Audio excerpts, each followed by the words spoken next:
Boa noite a todos que estão aí em casa nos assistindo. Nós vamos dar sequência à nossa aula aí da semana passada, né? Quem estava dando a aula era o Lucas na semana passada. Essa semana quem vai dar sequência sou eu. E ele estava falando sobre a Eucaristia, foi lá em Adão e Eva, né, para falar sobre a Eucaristia.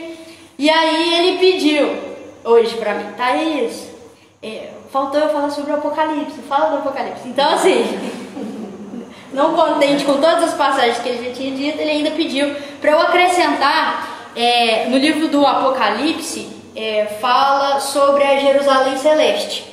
Então a conclusão, né, que ele pediu para eu chegar é que, né, no Antigo Testamento, então, houve o maná, que foi aquele pão que deu força para as pessoas que estavam andando no deserto. Eles estavam andando no deserto, ficaram 40 anos andando no deserto até chegar à Terra Prometida. E hoje, pra gente, como que a gente pode ver essa passagem? Hoje, pra nós, a Terra Prometida é o céu. É onde nós queremos chegar. E qual é o maná? Qual é aquele pão? Que na época, Deus mandou aquele pão que caiu do céu em forma de chuva, para eles terem força para andar 40 anos até chegar à Terra Prometida. Hoje, esse pão é a Eucaristia. Então, a Eucaristia, ela não é um símbolo de Cristo. Ela é o próprio Cristo, né? Acho que o Lucas já deixou isso muito bem claro nas últimas aulas. Mas, mesmo com todas aquelas evidências que ele falou na última aula, ainda tem gente até hoje que não acredita na presença real de Cristo na Eucaristia. Ainda acha que aquilo é só um símbolo, ainda acha... E, infelizmente, nós temos até padres que não acreditam na Eucaristia, que vão perdendo a fé, né? Às vezes entram no seminário acreditando, mas com o tempo vai perdendo a fé e começa a ver aquilo como só um pão. E é por conta disso, para lembrar o povo, é Cristo sim, é que ao longo dos anos foram acontecendo milagres eucarísticos, muitos milagres, não são poucos, a gente vai citar alguns aqui, que comprova realmente a presença real de Cristo na Eucaristia, né? Então, o Alvin preparou um slides aqui pra gente, né? Com fotos de alguns milagres, né? Então, o primeiro milagre aqui, ele foi indo por ordem cronológica. O Alvin é todo... não foi indo por ordem cronológica, não. Mas tá bom, foi ótimo. O primeiro que ele separou aqui foi o milagre de Lanciano, na Itália. Foi no ano de 700. Aí ele preparou aqui, né, as imagens e tal. Vou mostrar aqui pra vocês, pessoal que tá assistindo também, ó. E aqui, esse aqui é o milagre de Lanciano. O milagre de Lanciano eu acho que é um assim, dos mais famosos, né? E aí eu vou ir comentando aqui, né, sobre esse milagre, né? Então aqui, né, em Lanciano, né, esse milagre aconteceu em Lanciano, um monge da ordem de São Basílio estava celebrando a missa. Terminada a consagração, a hóstia transformou-se em carne e o vinho em sangue. Real, ele estava, na hora que ele levantou a hóstia, na hora da consagração, aquele pão, né, que é só uma bolachinha, né, a aparência, né, de uma bolachinha branca, aquilo lá se transformou em carne de verdade. E o cálice, né, com vinho se transformou em sangue, realmente, né. Essas partículas, né, tanto de carne quanto de sangue, elas estão até hoje lá na Itália, né, em Lanciano. Elas podem ser vistas e não só serem vistas. Muitos cientistas estudam essas relíquias, né? Porque você pensa, quem é ateu, quem é protestante, né, quem é contra a igreja, fica doidinho para estudar, para provar que aquilo é uma farsa, né? Isso aí é o sonho de qualquer pessoa. Só que esse sonho não vai ser realizado, porque é realmente carne de verdade e realmente sangue, né? Então, assim, isso aí já passou por tudo quanto é lugar, né? Sangue é o mesmo tipo de sangue de São Silvestre? Sim, não, tem, né, diversos estudos aqui. Então, primeiro, a hóstia, ela é realmente constituída de fibras musculares pertencentes ao miocárdio. Ou seja, comprovaram que é um pedaço do coração, não é qualquer carne. E outra, é carne humana, né? E é uma carne de um coração, não é um pedaço do pé, não é um pedaço da perna, não é qualquer carne do açougue, não é um pedaço de lombo do porco, não. É uma carne de verdade, é uma carne humana e é de coração, né? Quanto ao sangue, trata-se de genuíno sangue humano. E mais, o grupo sanguíneo é A, que pertence aos vestígios de sangue contido na carne e no sangue, né? E é aquele mesmo sangue, é o grupo sanguíneo comum dos judeus da época, era esse tipo sanguíneo, o AB, era o tipo sanguíneo, né? Então foi encontrado o vestígio do tipo A, e é também o mesmo tipo de sanguíneo que está no Santo Sudário. Então, o Santo Sudário, para quem não sabe, foi o lençol que envolveu Jesus quando ele morreu. Então, Jesus, quando ele morreu, ele foi enrolado, né? Isso é um costume que eles faziam com todos os mortos, né? Pegava o corpo do falecido, enrolava num tecido e depositava.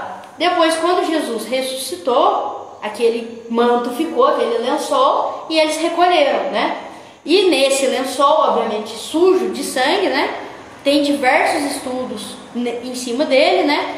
E um dos estudos é o tipo sanguíneo, que também é outro milagre, a gente pode até falar que é um lençol que não se estragou até hoje, já faz 2000 anos e tal, mas a gente pode deixar para falar sobre isso em outra aula. Enfim, mas aquele sangue que está no Santo Sudário, naquele lençol, é o mesmo sangue que está naquele pedaço de carne lá em Lanciano.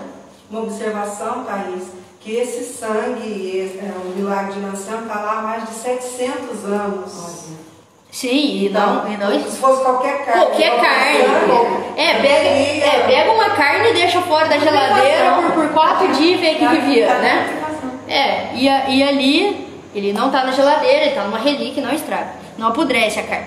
Apesar da sua antiguidade, a carne e o sangue se apresentam com uma estrutura intacta e sem sinais de alteração. Este fenômeno se dá sem que tenham sido utilizadas substâncias ou outros fatores. Ninguém colocou um conservante, ninguém colocou nada, né? Mas ao contrário, apesar das ações mais variadas, agentes físicos, atmosféricos, ambientais e biológicos. Ou seja, não tem o que falar, é um milagre, né? Só de ser uma carne que não apodreceu até hoje, isso já é um milagre, né?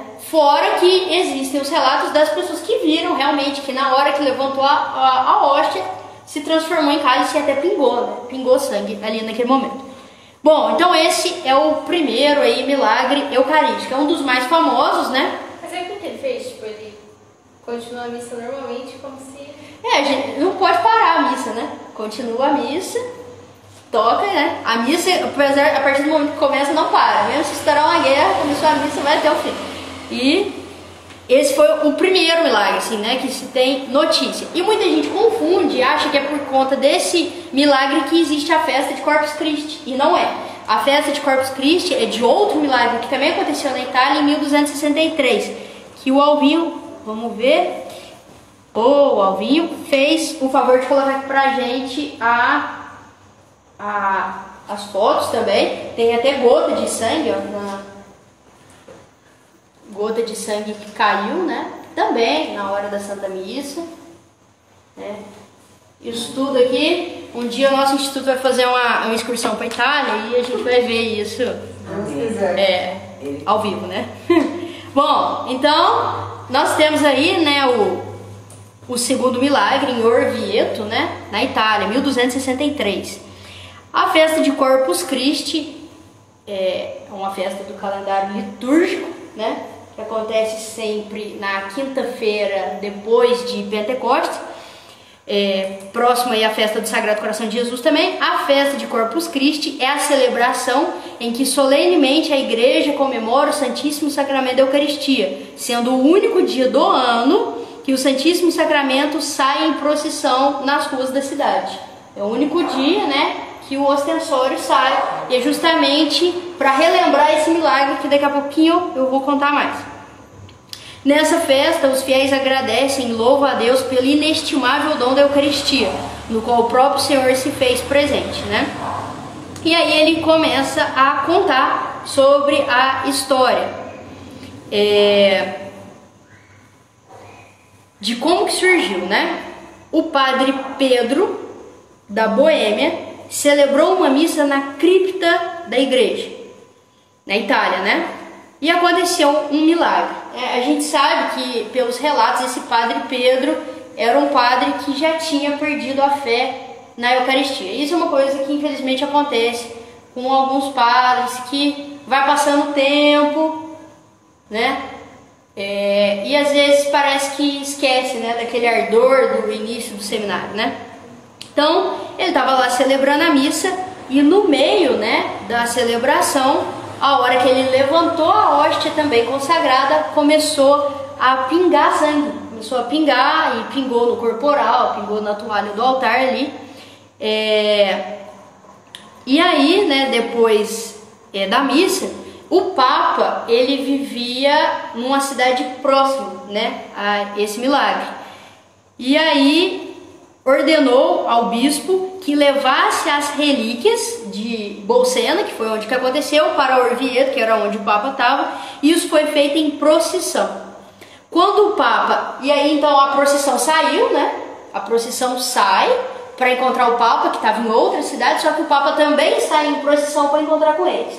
E aí na hora que se encontram, né, a procissão com o Papa, que vinha para encontrar eles, o Papa, na hora que ele vê aquilo, ele fala Corpus Christi, que em latim significa corpo de Cristo, né? Na hora que o Papa viu, ele falou Corpus Christi, né? E aí, depois disso, né, o Papa aprovou uma bula, né, onde prescreveu que na quinta-feira, depois da oitava de Pentecostes, fosse oficialmente celebrada a festa em honra do corpo de Nosso Senhor. Isso foi até hoje, né? É uma festa que entrou no calendário e nunca mais saiu do calendário, né? Ela existe até hoje. E São Tomás de Aquino, que era dessa mesma região na época, ficou encarregado pelo Papa de compor um hino, né? Uma música que fosse em honra, né, a essa festa, né? E aí é quando ele compõe o Tão Sublime Sacramento, né? Que é a música que a gente canta até hoje na hora da missa, né? Toda vez que vai fazer a bênção do Santíssimo, essa música ela é cantada em todos os idiomas, em todas as missas do mundo todo. Tão Sublime Sacramento, né? É essa música aí. Enfim, depois, né, em 1290, foi construída a belíssima Catedral de Orvieto, em pedras pretas e brancas, chamada Lírio das Catedrais. Antes disso, em 1247, realizou-se a primeira procissão eucarística pelas ruas. E aí, depois disso, então, passou, né, a esse costume da procissão. Em 1317, o Papa João 22 publicou na Constituição o dever de se levar a Eucaristia em procissão pelas vias públicas. Então isso é uma coisa que, né, é uma tradição, mas que se tornou algo oficial mesmo, né? Todo católico deve participar dessa procissão, por ser a mais importante de todas, que acontecem durante o ano, pois é a única onde o próprio Senhor sai às ruas para abençoar as pessoas, as famílias e a cidade. Em muitos lugares criou-se o belo costume de enfeitar as casas com oratórios e flores e as ruas com tapetes. É tão bonito quando a gente vê, Nossa, né? Nossa, era tão lindo aqui. Enfeitava a rua toda, né? Meio que fazendo um tapete mesmo para preparar para o Santíssimo passar, né? Antigamente aqui na cidade enfeitava todo o trajeto, né? Todo o trajeto. Aí depois a gente trabalhava muito. Diminuiu. As janelas. As toalhas mais bonitas, vasos de flores. Eu vi muito isso, minha mãe fez demais. Nossa, é maravilhoso, né? Uma festa maravilhosa. E é no Corpus Christi que encerra a Páscoa? Sim. Não, é no Pentecostes. Pentecostes. Pentecostes é a última, a partir daí já volta pro tempo comum de novo. Bom, aí depois tem um outro milagre aqui, de 1171, em Ferrara, fluxo de sangue que atingiu a parte superior do altar, cujas marcas são visíveis ainda hoje, e que também tem a foto, né? Não dá tanto para ver, mas foi sangue também, né? Vários milagres relacionados a isso, né? A hóstia que pegou sangue, que começou a pingar sangue, aqui ó, nesse lugar aqui, ó. marca de sangue, né?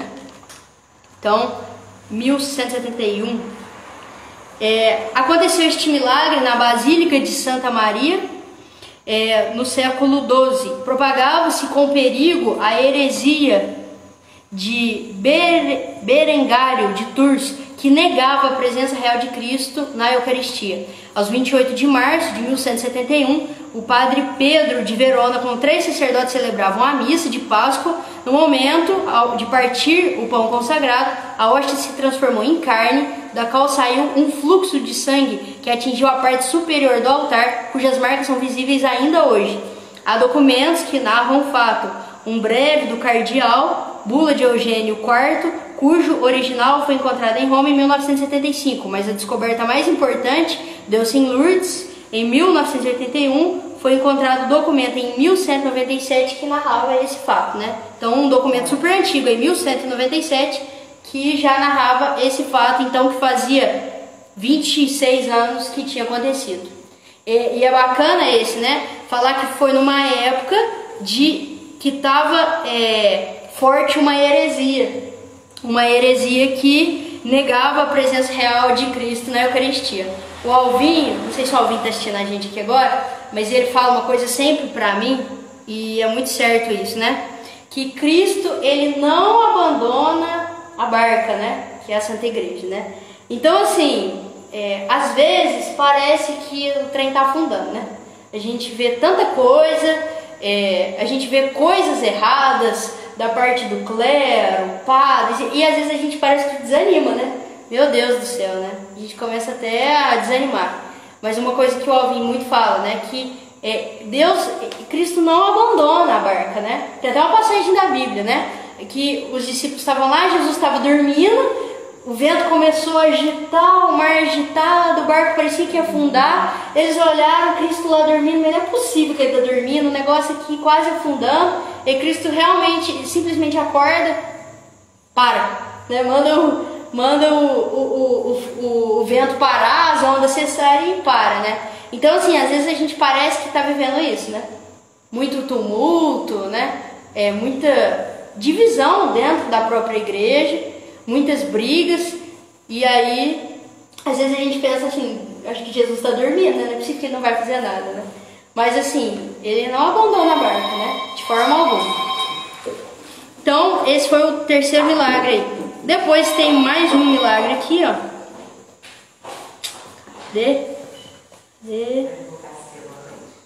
Aqui, ó. Da Itália também, 1273, tem uma relíquia que foi colocada dentro de um crucifixo. A relíquia aqui. Aí tem daquele santo? De qual? Que o comentário aí outro dia, que o sangue... não, esquece, confundi.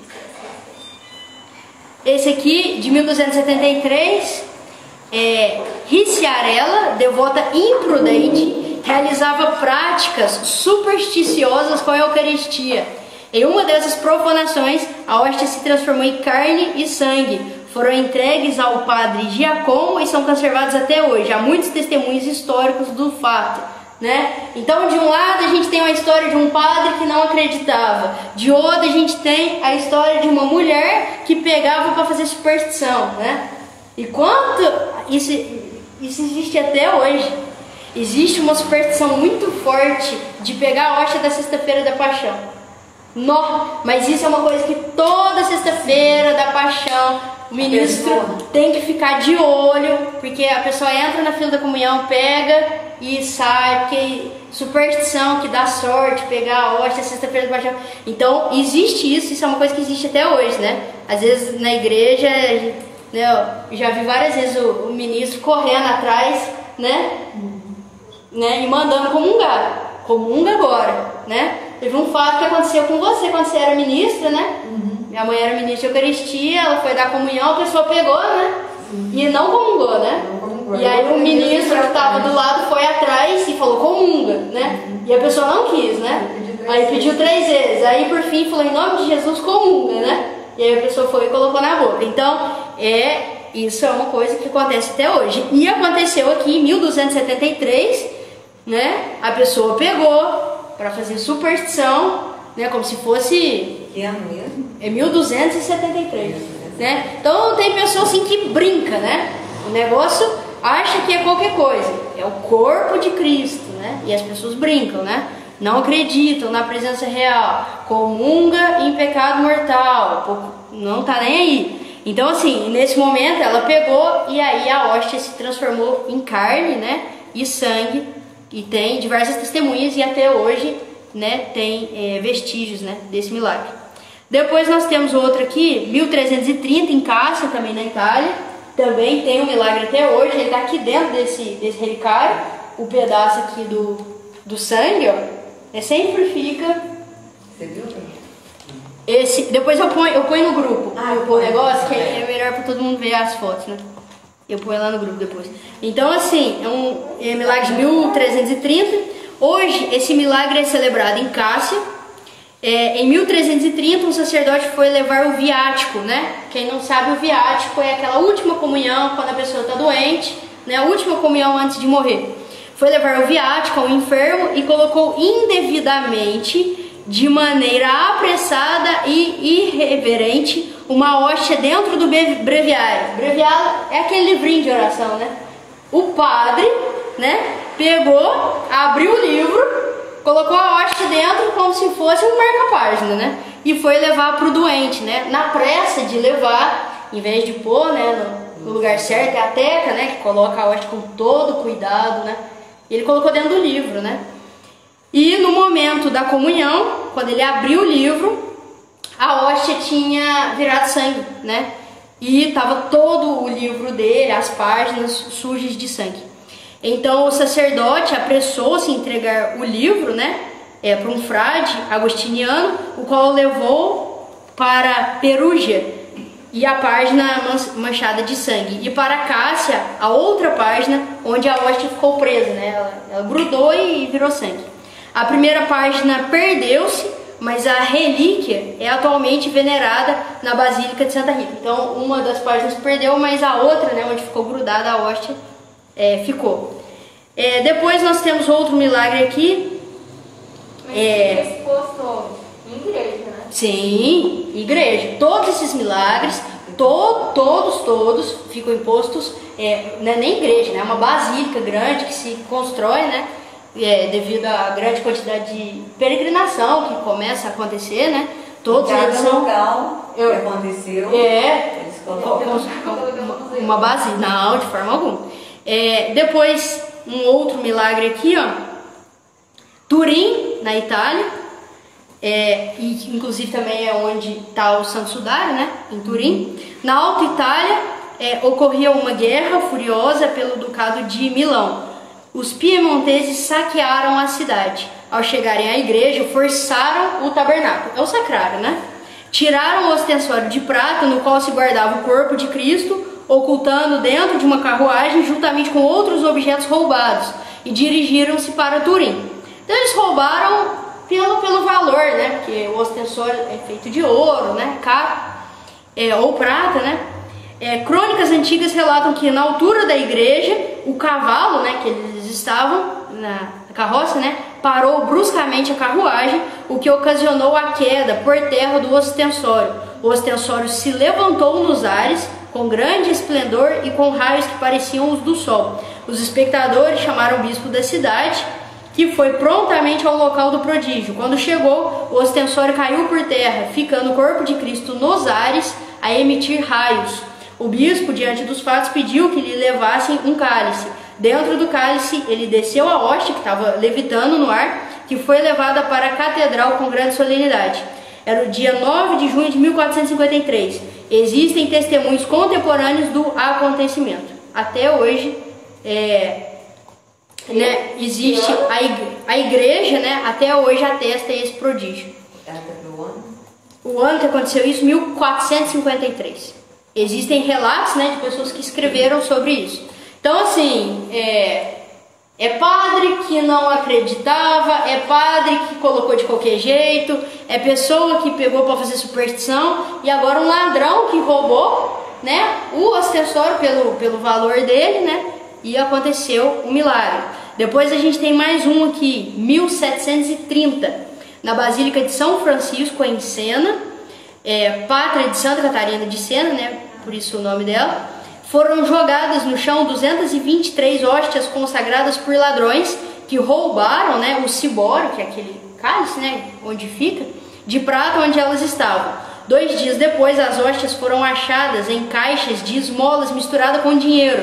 Elas foram limpadas e guardadas na Basílica de São Francisco. Ninguém as consumiu e logo o milagre aconteceu, visto que com o passar do tempo as hóstias não estragaram, o que é um grande milagre. A partir de 1914 foram feitos exames químicos que comprovaram o pão em perfeito estado. A gente sabe, né,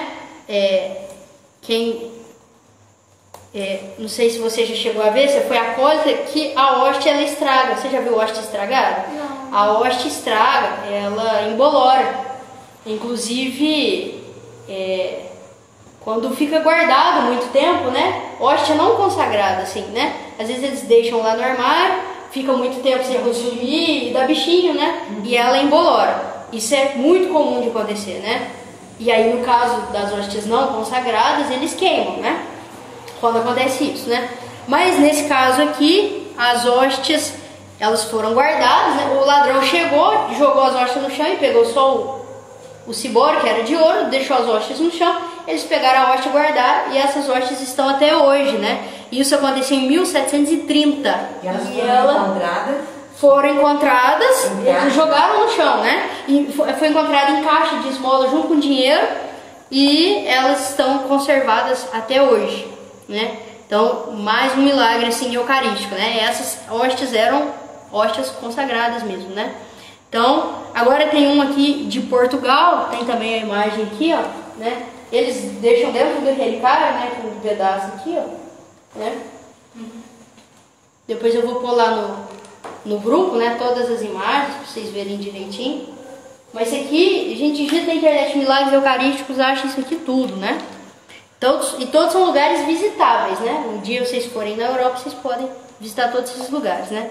Esse aqui aconteceu em Portugal, dia 16 de fevereiro de 1247, em Santarém, perto de Lisboa. O milagre se deu com uma dona de casa, casada com Pero Muniz, o qual, sofrendo com a infidelidade do marido, decidiu consultar uma bruxa que morava perto da igreja. Essa bruxa prometeu-lhe resolver o problema se, como pagamento, recebesse uma hóstia consagrada. Para obter a hóstia, a mulher fingiu-se de doente e enganou o padre, que lhe deu a Sagrada Comunhão num dia da semana. Assim que ela recebeu a hóstia sem o padre notar, ela colocou-o nas dobras do véu. Imediatamente a hóstia começou a sangrar. Assustada, a mulher correu para casa, perto da igreja, e escondeu o véu e a hóstia numa arca de cedro, onde guardava os linhos. À noite, o casal foi acordado com uma visão espetacular de anjos em adoração à sagrada hóstia sangrando. Várias investigações foram feitas durante 750 anos. As realizadas em 1340 e 612 comprovam a autenticidade. Em 5 de abril de 1997, por decreto de Dom Antônio, bispo de Santarém, a igreja, onde está a relíquia, foi elevada a santuário eucarístico do Santíssimo Sangue. Então, essa aí, né, teve a brilhante ideia, né, que hoje tem uns aí que faz isso na Sexta-feira da Paixão, de ir lá pegar a hóstia para fazer macumba aqui, né, no caso, né, com uma bruxa aqui, né, e aí fazer magia, né, e nem chegou a entregar para a bruxa, né, antes disso a hóstia já começou a sangrar. E todos esses milagres, viu, gente, às vezes a gente fica pensando assim, ah, mas isso aí é invenção da igreja, né, isso aí não existiu nada, isso aí eles pegaram um pedaço de carne e colocou lá. Gente, os mais interessados em comprovar que isso aqui é falso, né, são esses cientistas ateus que lutam a vida toda para provar que a igreja está errada, né. Então não falta gente para investigar essas coisas, né. Esse tipo de milagre é levado até na NASA para ser estudado, né. O manto de Guadalupe foi estudado pela NASA. Nossa, tantos cientistas que já estudou aquilo lá para comprovar que aquilo é falso, e é tudo convertido esse povo, né? Porque quando estuda e vê que não tem como, né? Não tem como, porque simplesmente é um milagre mesmo, né? Aí aqui depois nós temos outro na Polônia. Esse aqui dá pra ver bem aqui, ó. O sangue aqui, ó. Tudo isso. Não, e a gente vê assim que é coisa assim de 700 anos atrás, né? É tudo coisa assim, né? Que aconteceu e que mantém até hoje. Esse, porém, é um milagre novo. Esse aqui é um milagre que aconteceu em 2013. E isso é muito bom a gente ver isso, né? Milagres atuais, né? Porque muitas vezes a gente tem a mania de achar, mas isso aí é coisa lá da Idade Média, isso aí só acontecia antigamente. Isso aí, né? 2013, né? Missa de Paulo VI. Em 2003, isso aqui aconteceu na Polônia. Em 25 de dezembro, durante a distribuição da Sagrada Comunhão, uma hóstia consagrada caiu no chão e foi recolhida e colocada em um recipiente cheio de água. Logo depois apareceram manchas vermelhas. O bispo criou uma comissão para observar o fenômeno. Em fevereiro de 2014, um pequeno fragmento vermelho da hóstia foi separado e colocado em um ostensório. Uma comissão ordenou a coleta de amostras para realizar teste minucioso pelo Instituto de Pesquisa. E após a investigação do Departamento de Medicina Legal, eles declararam: na imagem foram encontrados fragmentos do tecido contendo as partes do músculo estriado, do coração de novo. O todo é mais semelhante ao músculo cardíaco, com alterações que frequentemente aparecem durante a agonia. Muito bom, né? As pesquisas genéticas indicam a origem humana do tecido. Então, além de ser um músculo, um pedaço do músculo de um coração, foi encontrado, né? É um coração, não é um coração normal, era um coração que estava em profunda agonia. Não era uma agonia tipo, ai que susto, né? Porque houve mudança no coração, né? Então, agonia profunda, né? Então, é Jesus crucificado, né? Na hora da paixão de Cristo ainda, é aquele pedaço da hóstia, né? Da paixão de Cristo mesmo, né? Tem outros milagres aqui, ó. México em 2006, Índia em 2001, vou comentar desse aqui, muito bom. Argentina em 96. Então, assim, todos esses aqui últimos, né? Milagres recentes, que aconteceram todos depois do Concílio Vaticano II, durante a missa de Paulo VI. Então esse aqui que eu falei, né, é da Polônia, 2013, mas tem um outro aqui, Polônia, também em 2008. Durante a missa de domingo, 12 de outubro de 2008, a igreja paroquial de Santo Antônio, uma hóstia consagrada caiu nas mãos de uns padres. Caiu das mãos de um dos padres durante a distribuição ao lado do altar. O padre interrompeu a distribuição da comunhão, pegou a hóstia e, de acordo com as normas litúrgicas, colocou um pequeno recipiente de água e esperava que a água se dissolvesse, né? Isso acontece quando cai a hóstia no chão. Normalmente essa é a recomendação, né? Pega a hóstia, coloca na água até ela se dissolver, depois joga a água numa planta, né? No final da missa, a pedido do padre, a sacristã paroquial, que era uma irmã, despejou a água com a hóstia, né, em um outro recipiente. Uma semana depois, a irmã notou um aroma delicado de pão sem fermento. Quando ela abriu o recipiente, ela viu no meio da hóstia, que ainda estava praticamente intacta, uma mancha vermelha brilhante como uma mancha de sangue, uma partícula viva de corpo. A água não estava manchada de sangue. A partícula estava manchada, a hóstia não. Uma parte da hóstia foi retirada e analisada por 2 especialistas. Os resultados de ambos os estudos, né, foi que a estrutura do fragmento transformado da hóstia é idêntica do tecido do miocárdio, de novo, de uma pessoa viva que está próxima da morte. Olha isso, gente.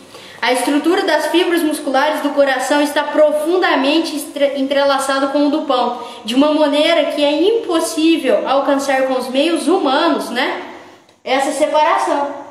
Porque é como se misturasse partícula de pão com partícula de coração. E impossível conseguir fazer essa junção, né? Então, assim, olha, vários milagres, né? Nesse sentido de ser um músculo, coração, em profundo sofrimento, em agonia, próximo da hora da morte. Então é realmente a paixão de Cristo acontecendo ali na hora da Santa Missa, né? Aí tem um outro milagre aqui no México, 2006, durante um retiro paroquial, uma hóstia consagrada que estava prestes a ser distribuída assumiu a aparência de uma substância avermelhada. O bispo convocou uma comissão teológica para investigar. Em outubro de 2009, olha gente, tudo coisa recente, né?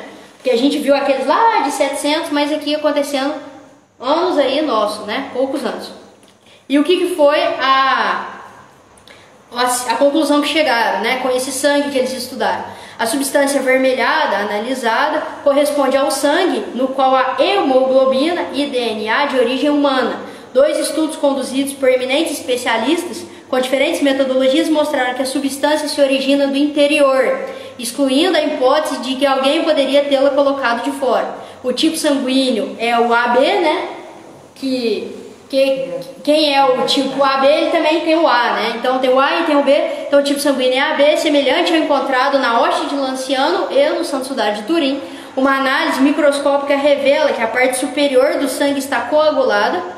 Além disso, as camadas internas revelam que em fevereiro, desde fevereiro, a presença de sangue fresco. E o evento não tem explicação natural.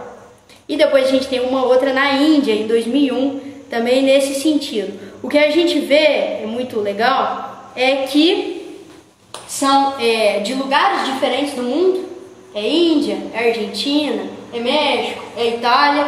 São cientistas diferentes que pegam para estudar aquilo e todos os cientistas chegam sempre na mesma conclusão, né?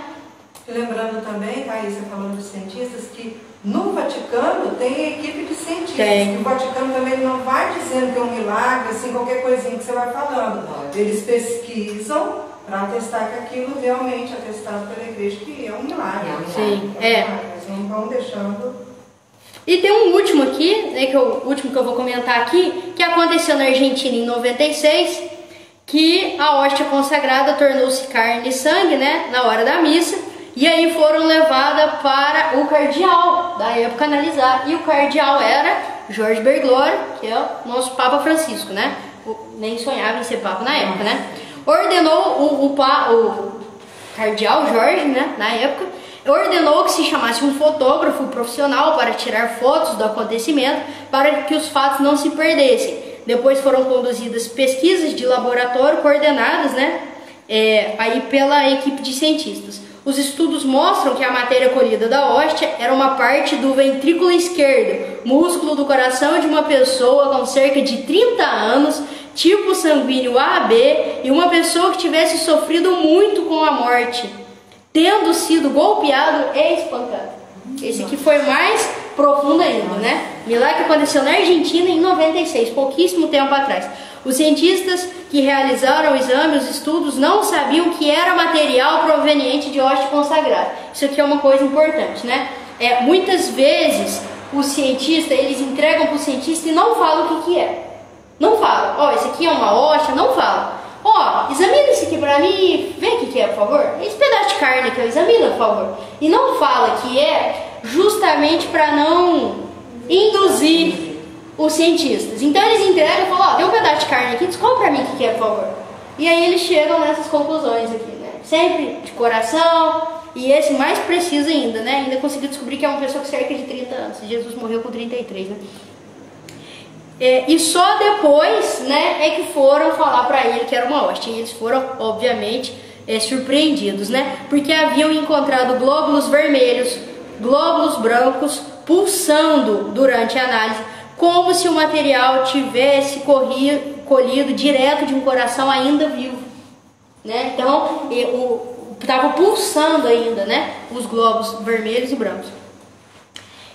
Às 19 horas de 18 de agosto, o padre celebrava a Santa Missa em uma igreja no centro comercial de Buenos Aires. Como estava já terminando a distribuição da Sagrada Comunhão, uma mulher veio até ele e informou que tinha encontrado uma hóstia descartada em um candelabro na parte de trás da igreja. Chegando ao lugar indicado, o padre viu a hóstia profanada. Como ele não pudesse consumi-la, colocou em uma tigela com água, como manda a norma, e colocou no santuário da capela, o Santíssimo Sacramento, aguardando que dissolvesse. Na segunda-feira, ao abrir o tabernáculo, viu com espanto que a hóstia havia se tornado em uma substância sangrenta.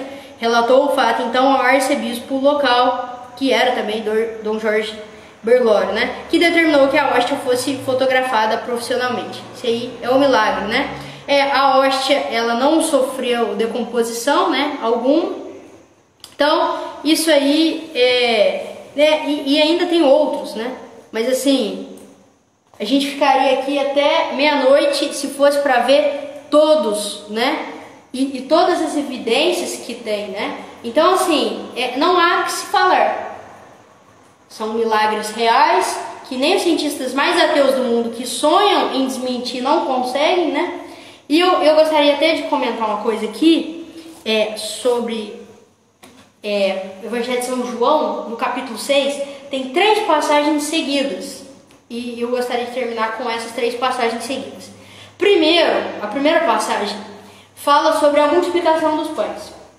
Jesus estava lá pregando, o pessoal estava com fome, não tinha onde comprar comida. Jesus vira para um dos discípulos: tem que alimentar esse pessoal aqui.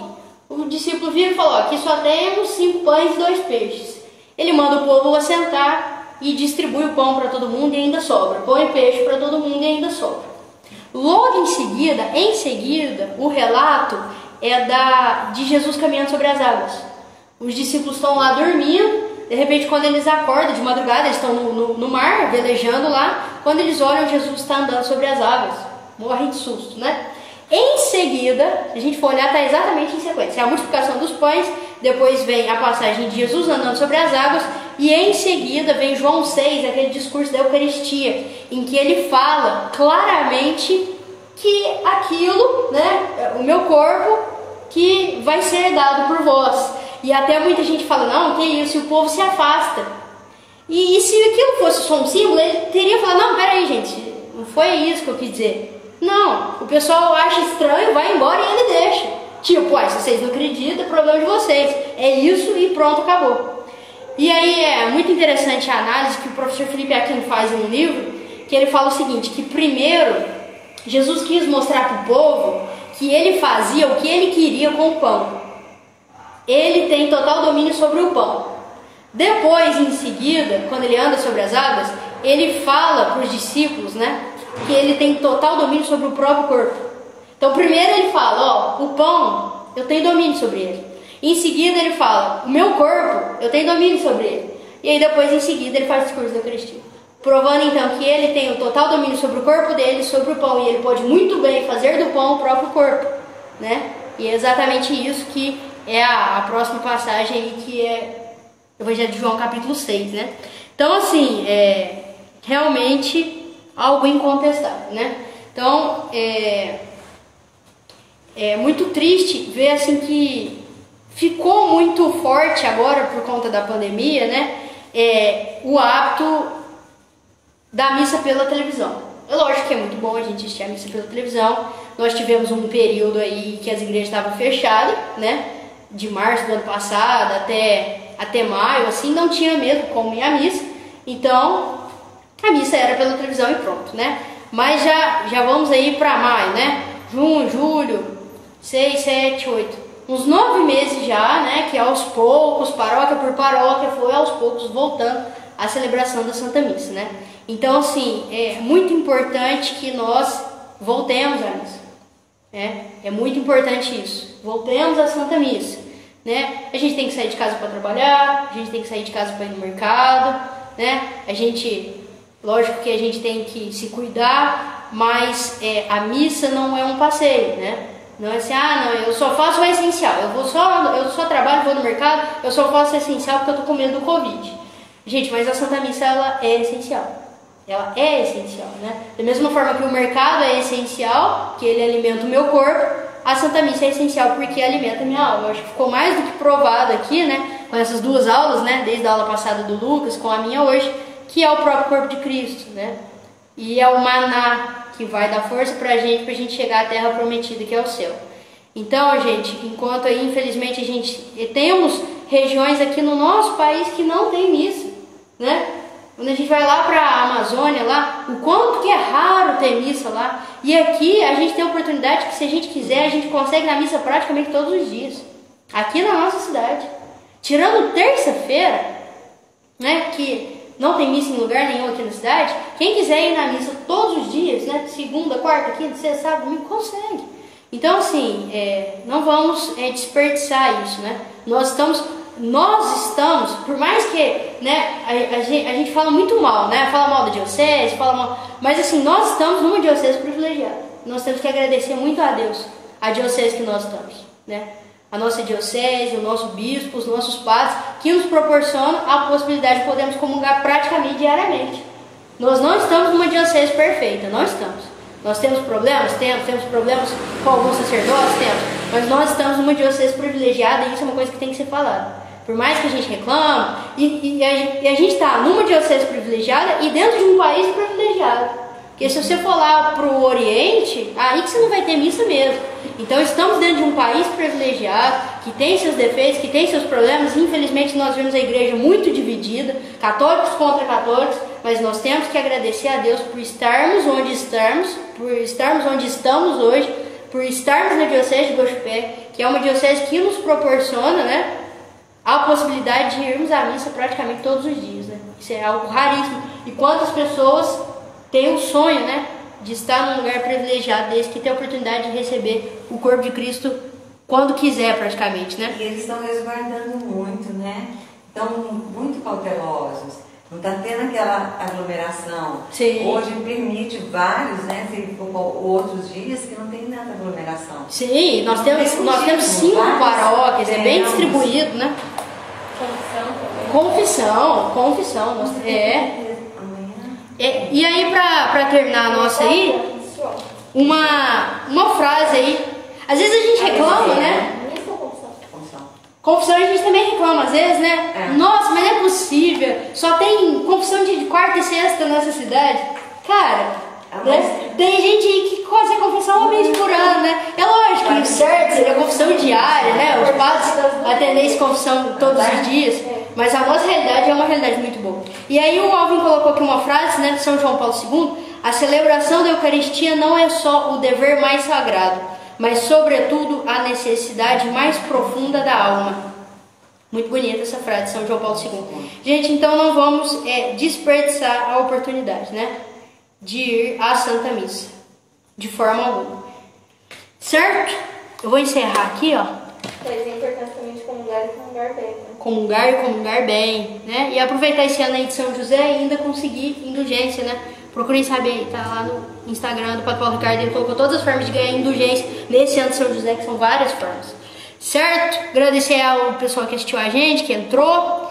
Então é isso, terça-feira que vem estaremos aí se Deus quiser.